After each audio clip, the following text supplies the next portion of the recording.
Welcome to SF Commercial Property Conversations with Bruce Bean, where Bay Area investments meet expert insights. Get ready to unlock the strategies of commercial real estate success. Today we have Ta'mara Bateson with us, and I'm very excited to hear about her history of getting into property management and asset management and commercial real estate. So Ta'mara, great to have you. And I look forward to hearing what your story is. Thanks. Hi. Hi there. So where'd you grow up? Anaheim, California. All right. So you've been a California girl all along. Born and raised. Born and raised. All right. So where'd you go to high school down there? La Guera. Yeah. Nice. And then you Chris College, is that correct? Where I don't know. That Chris College. That is actually, no, it's one of those business schools back in the day. Oh, okay. It's actually computer accounting I went to. I actually only have a 10th grade education, but I went to computer accounting. I got my certificate in that. It's called an associate's in science, I guess. So I went and did that after I had my son, and I realized I used to be a manicurist, and it just wasn't cutting it. So how'd you get into property management? From manicuring to property management, that's quite a jump. Or real estate. It was. Yeah. Well, after I got my computer in accounting and science or whatever they call it, I got a job at Bateson Associates. It's a place that they did overseas amusement parks, but they also owned a whole lot of big project, apartment buildings and stuff. And so that was my first job in real estate. I was an accounts payable person. And so after that, I actually went to the Carlson Company, and I was doing accounts payable again. And then I was there for a couple of years. And then after that, my girlfriend went to CB Commercial, and she was my boss at the other job. And she wanted me to come with her, so I did. And so I started working at CB Commercial, and that's what it used to be called. That's CB Richard Ellis, like now. That's how back in the day it was. Anyway, and so then I'm really good at the Skyline system, because that's what we always used. And one of my managers, I was a project accountant. Let me start again. I was a project accountant there at CB Commercial. And I was there for about a year, and I had one of my property managers had a job that she wanted me to take because I knew Skyline so well, and so, but it was an asset manager job, so it was kind of weird because I did maybe 6 months of property management, and then I jumped straight into asset management, and I did that for. Gosh, I was with that guy for 15 years, to be honest. I actually, once I did that, I did, all the acquisitions, dispositions. I was one that had to sign off on the closing statement. I dealt with the attorneys, the third party people. I was his main hand guy, whatever you want to call that. And so we in 2007, right before the crash came, we were losing stuff, and we were selling, we were trying to, whatever. So he was paying me, and he asked me to start helping his friends, his broker friends and stuff like that, for when they want to buy a property. I would do their due diligence, and I would do just anything they needed, to be honest. And he would bill them, and so that way he gets reimbursed, because I'm working full time, and he's paying me full time, but I'm not really working full time for him. So that's how that got started. And then in 2007, he asked me to start my own, thing, because I had all of his broker friends as kind of my clients, so to speak. Right. So I was able to actually soar through the 2000 to 2010 era, because I was working full time and making good money. I got really lucky, to be honest. That's the way I see it, anyway. And then in 2000, go ahead. Do you have a question? Yeah, definitely. No, that was definitely a tough time for most brokers and most real estate. Oh, construction, everything. It was horrible. So yeah, and like I said, I got lucky during that time. And then in 2014, he pretty much kind of retired. And so I had to go back to, I couldn't find an asset manager job because, I was just more of the admin part of it, not really, using all this other stuff. I knew how to do it, but I didn't have the experience that I needed, I would think. So I went back to property management is what I did. And I worked with very commercial for a while. And then I went to NAI Capital Management. From there, we had a bigger company buy NAI Capital. I was there for 7 years.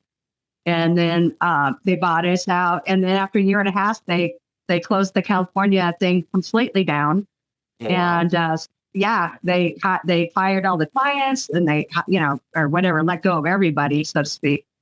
And so I was like, well, do I want to go back, and work for somebody else again? Since I was on my own for 7 years, Right. So I decided to actually, start my own company. And I had one client, which I still, my major client, he had to go to somebody for like 2 months, but he did not like that. I can't do names on this because I have a non-disclosure, so to speak. Right. So, right. So anyway, and then I started working with him. And he is my only client right now. It's a large shopping center in Riverside. And I actually make more money than I did when I was working for somebody else, because I get leasing fees and everything else, construction fees, all that good stuff. So I don't want to work as much as I did before with these other companies because I was working my butt off. It was very stressful and I was totally stressed out. I one time I had 17 properties, 2 property managers underneath me and an accountant. And it was just a lot of work. So I decided that I wanted to, do my own thing since I knew I would have this one client. And so I'm actually just, I have another one possibly in the making right now. It's just a single user type thing, coffee shop that they're building right now. I don't want to have 17 properties ever again in my life. Wow. Yeah, no, way too much. And so I'm just looking for maybe another shopping center or maybe just 3 smaller buildings. And then that's all I want to do. I don't want to, I'm not looking to make a ton of money. I'm comfortable. I just want to be comfortable since I've been so stressed out most of my life with the other jobs. So here I am. That's where I'm at. So yeah, that makes perfectly logical sense. So just for the audience's information, can you explain the difference between being an asset manager versus being a property manager? Sure. When I was an asset manager, I dealt with all of the principals. We had an LLC company. We would buy buildings. There was a lot of investors involved in it. And then once we purchased a property, I would hire actually a property manager to actually manage the property. And I would oversee the property manager, and look at the reports on each property and, in any kind of, I didn't have to go there all the time like a normal property manager does. I just did maybe a once a month visit. Normal property managers normally will go once a week in the minimum. And, unless they're doing construction or something, then they got to come a lot more.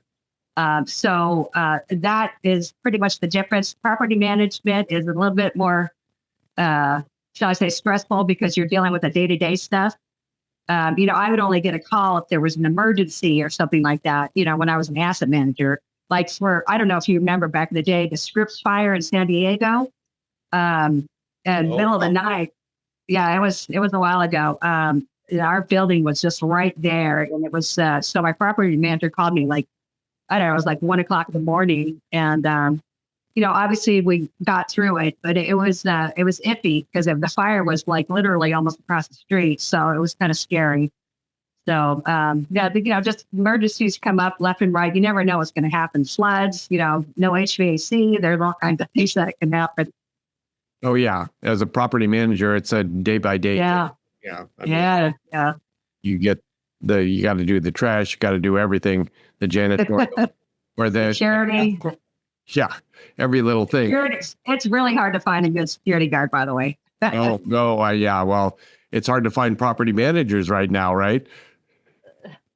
Well, I'm a property manager, so I'm hoping that somebody, hi. Well, you're in a good place because they're in high demand right now. That's for sure. So the asset manager, basically, would you pay the mortgages and the property taxes as the asset manager? No. We did on one of them, but mostly the property manager did. I just overseen it, make sure that everything was taken care of. Yeah. Yeah. So you're kind of representing the landlord, and then below that is the actual property manager. Yeah. Exactly. So you're out there kind of, are you doing any marketing other than, say, this podcast?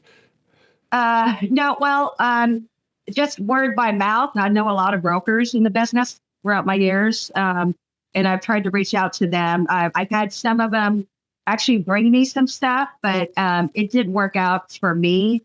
Certain reasons. I had two things that I actually didn't take it. I'm not like stressed for money or anything right now, and I don't want to be stressed out. And so the one of the clients was just one of those clients that is going to be very difficult to deal with. Yeah. No, it's particularly if you're in property management, you don't want a very meticulous, high stress client. It makes it all the more difficult. It's. I mean, it doesn't matter if it's a big builder or little builder. If you got a bad client, then it's just not worth it for me. I've dealt with a lot of those types before. So, well, I think all of us are looking at for the kind of perfect client that's a great client that's going to listen to what you have to say and so forth. And you're never going to get a perfect one. Get closer. A non-stressful one. The one I have right now is the best client I've ever had. So. Oh wow! So you just want to find somebody similar to that, then off you go. That would be ideal. Yeah, that would be. Yeah, but and I like to structured kind of bigger clients too. So, but that's pretty much basically it for me. I am right here in my life right now, and I'm hoping to get some more clients. Not too many, but like I said, shopping center, and then 2 shopping centers, that should be it, or 3 smaller ones in the shopping center. But I don't want to go past 4. How many units are in your current shopping center? There's 25, and Foods for Less is the main guy. We got Jack in the Box. We got Western Dental. We got all kinds of stuff. Yeah. So most of it's triple net tenants, right? Oh, all of it is. Yeah. All of it is. So if you could find another shopping center in that sort of same size range, that would be perfect. Yeah. I manage many shopping centers. So with my previous, employers. Right. So this sounds that's kind of my main thing. That and office. Yeah. So this sounds like a grocery based shopping center. It is. Yeah. There's a few restaurants in there and all that good stuff.